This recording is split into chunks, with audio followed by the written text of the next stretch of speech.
Why is it an atom can have the same number of protons but a different number of neutrons, yet still be classified as the same element?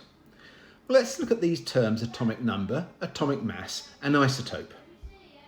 So first up, let's look at this term atomic number. Now the atomic number is really important. It tells you how many protons an atom has. And that number of atoms determines what element it is. So, for example, carbon has 6 protons. And if it doesn't have 6 protons, it's not carbon. So every single carbon atom has 6 protons. And that's its atomic number. So now let's look at the atomic mass. Now the atomic mass is the number of protons and neutrons added together that make up that nucleus. So carbon always has 6 protons, and it usually also has 6 neutrons. So most carbon has a mass of 6 neutrons and 6 protons, so we'll have a mass of 12.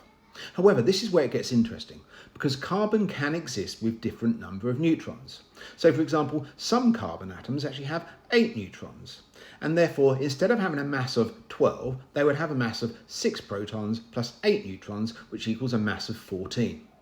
So they're still carbon because they still have the same number of protons, but they have different masses. And this is what we call an isotope. So an isotope is where two elements or two atoms of the same element have the same number of protons, but a different number of neutrons.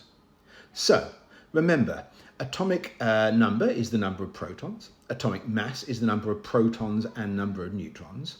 And the isotope is where you have the same element, i.e. the same number of protons, but different number of neutrons.